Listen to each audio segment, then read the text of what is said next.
We continue our study on Matthew's story of Jesus.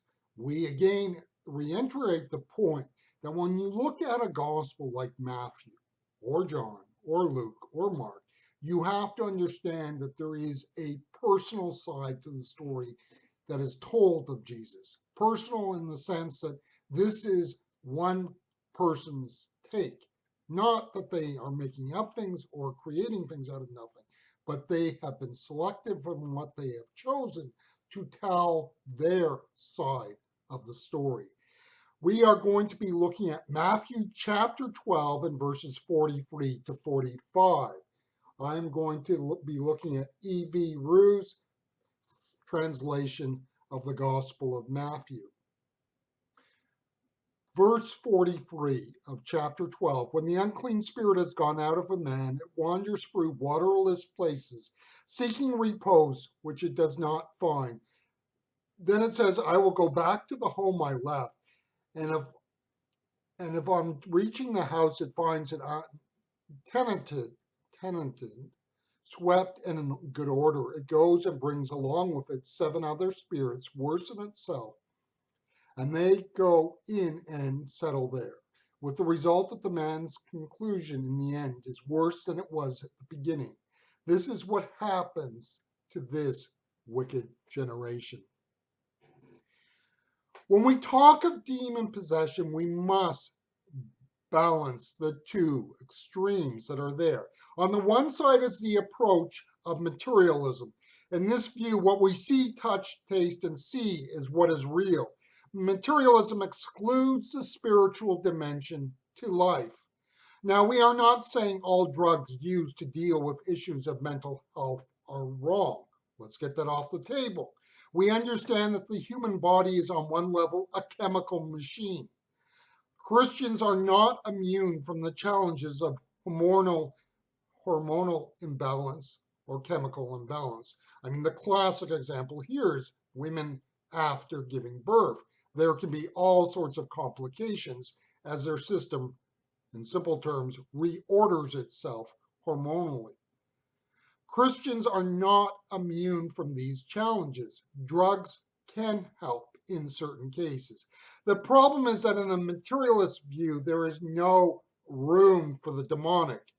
If a person does not have a chemical or hormonal imbalance, but is clearly having challenges mentally, what are we going to do? Well, we can prescribe a drug.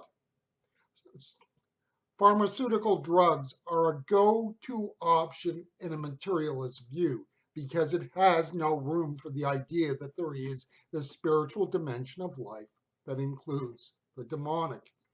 The other extreme of demon possession are those that see demons everywhere.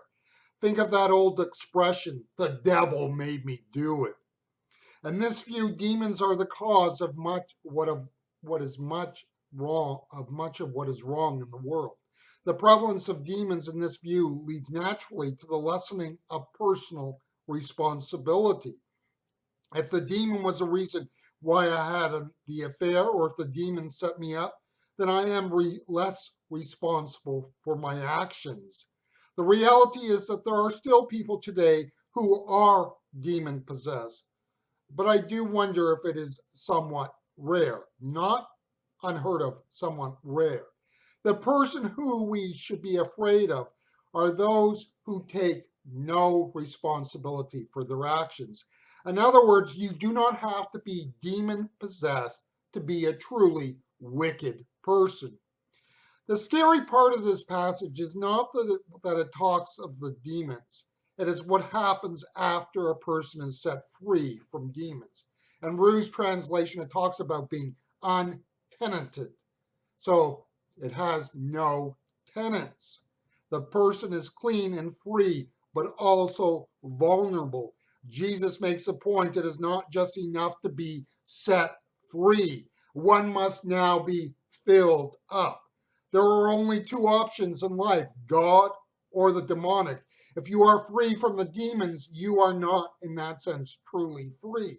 You're only free if you in turn fill your life with the presence of God and the Spirit of God.